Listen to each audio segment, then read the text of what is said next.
Spring 1241. Three Mongol armies are moving into Europe. One crashes into Poland, another pushes through the mountains, and the main force advances toward the Kingdom of Hungary. To Europe's rulers, these attacks must have seemed like chaos arriving from the east. But they weren't separate invasions, they were pieces of a much larger campaign. And among the commanders helping shape it was an old Mongol warrior who had already spent decades fighting across Eurasia. He wasn't a Khan, he wasn't a prince, and his name wasn't Genghis. His name was Subutai. Today, almost everyone knows Genghis Khan. Far fewer know the commanders who turned Mongol ambition into victories thousands of kilometers from home. Subutai was one of the most remarkable of them. He wasn't one of Genghis Khan's sons. He wasn't born into the ruling family.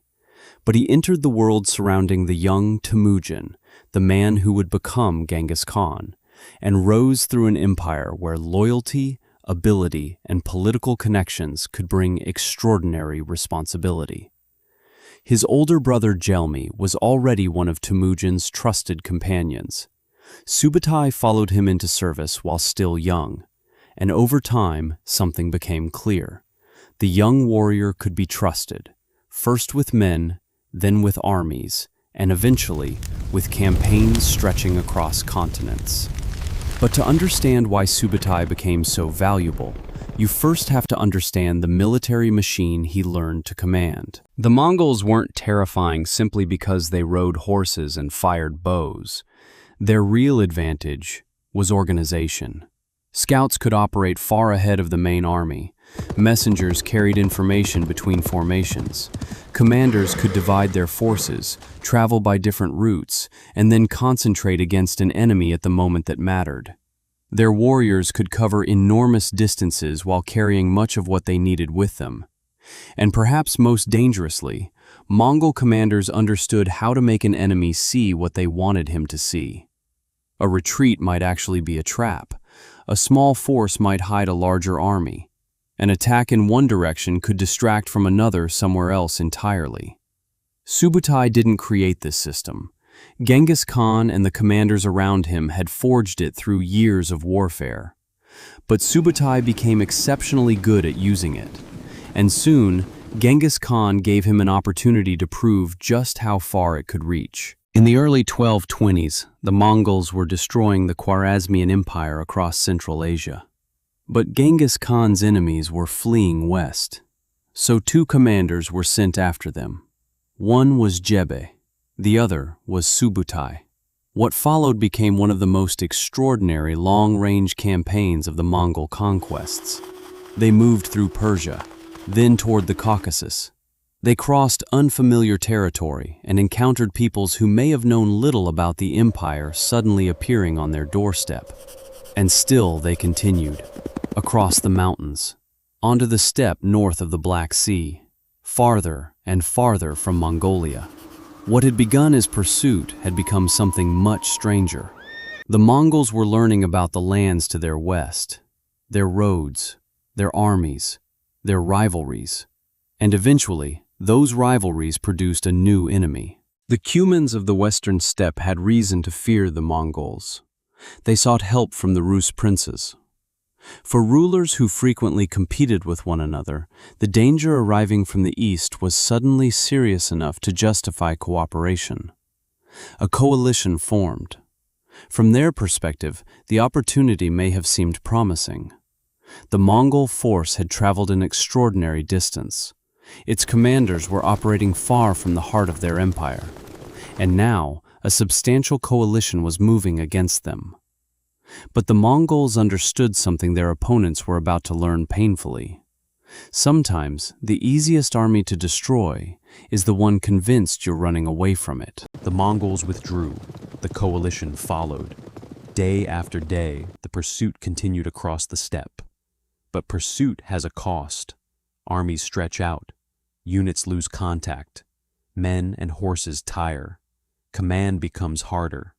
And then, near the Kalka River in 1223, the Mongols turned. The coalition that had been pursuing them was hit by an enemy that was suddenly no longer fleeing. The result was devastating. the Rus-Kuman force collapsed. For Subutai, Kalka demonstrated something that would become central to his reputation. A battle could be shaped long before the first decisive charge. Movement itself could be a weapon. Distance could be a weapon. Even retreat could be a weapon. And then, after winning, the Mongols left. They rode east. For Europe, the encounter might have looked like a terrifying but temporary storm. It wasn't. 4 years later, in 1227, Genghis Khan died. The conqueror, who had united the Mongols and unleashed them across Eurasia, was gone. You could end Subutai's story here. He had risen under one of history's most famous rulers. He had campaigned across distances few commanders of his age could imagine. He had helped defeat enemies from Central Asia to the Western Steppe. But Subutai's greatest test hadn't happened yet.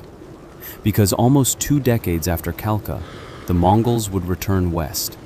And this time, they weren't coming to explore. They were coming to conquer. The new campaign was enormous. Mongol armies attacked the Rus principalities. Cities fell. Resistance was crushed. And the frontier of Mongol power moved steadily west. Subutai was no longer the young warrior who had followed his brother into Temüjin's service. He was now an aging, immensely experienced commander operating alongside Mongol princes. Ahead of them lay Central Europe, and in 1241, the invasion began to unfold in several directions. This is where Subutai's story becomes almost difficult to comprehend without a map. Because the Mongols weren't simply moving west as one giant horde. They separated, and that was the point. One Mongol force moved into Poland. Others approached Hungary through different routes around the Carpathians. To defenders watching their own borders, these could appear to be separate threats. But step back, and the larger picture becomes clearer. The Mongols were forcing their enemies to confront multiple problems at once. In Poland, Mongol forces defeated an army at Legnica in April 1241. Subutai wasn't personally commanding that battle. His role lay with the main campaign against Hungary, and Hungary was the critical target. King Bela IV had assembled an army. The Mongols had finally reached an opponent capable of concentrating substantial resistance against them. The two sides moved toward the Sajo River, and there, near a village called Mohi, Subutai would face one of the defining battles of his career. The Hungarians occupied a strong position. Between the armies stood the Sajo River. A bridge offered one obvious crossing. And that was precisely the problem. An army crossing a narrow bridge is vulnerable. Men bunch together. Horses lose room to maneuver. Defenders know where you're coming from. The Mongols attacked around the bridge. Fighting intensified. But if the Hungarians believed the battle would be decided at that single crossing, they were watching only part of the battlefield. Because Subutai was thinking beyond the bridge.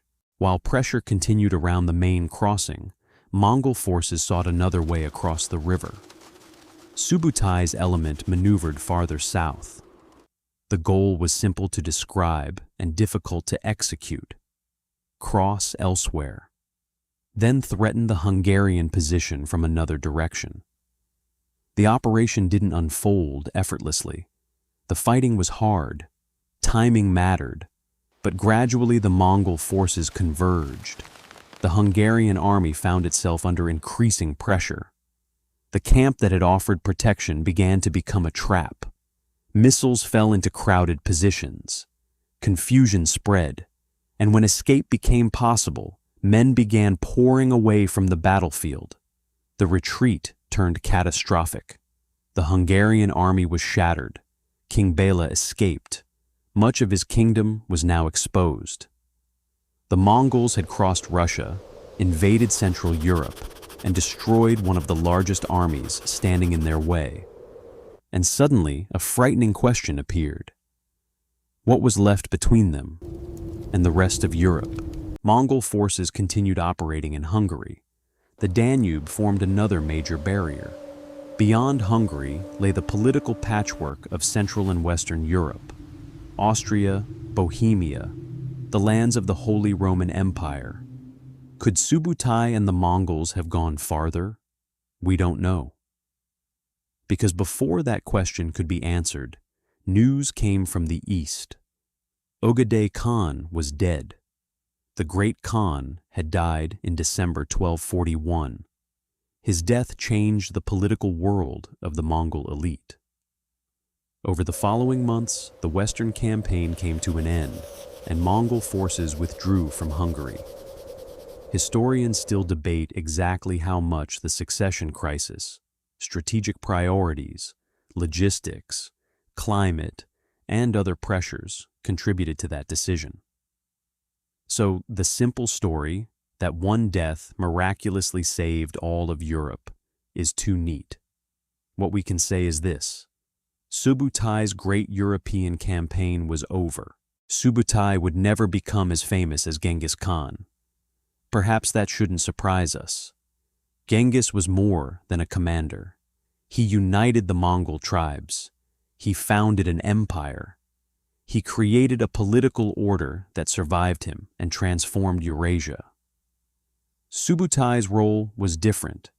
He inherited a military system that Genghis Khan and his followers had built, and became one of its most capable practitioners. He fought across environments separated by staggering distances. He served different generations of Mongol leadership. He worked alongside princes despite not being one himself. And again, his campaigns demonstrated the same idea. War could be won before armies met, through intelligence, movement, deception, timing, and the ability to make several armies behave like pieces of the same weapon. Genghis Khan built the empire that changed the world, but no conqueror conquers alone. Behind the name, everyone remembers, stood commanders who carried Mongol power across mountains, rivers, and continents. And among the greatest of them was Subutai. But the Mongols weren't unstoppable. Years after Subutai's armies entered Europe, another man would meet them much farther south. He hadn't been born a king. He hadn't even been born free. He was sold as a slave.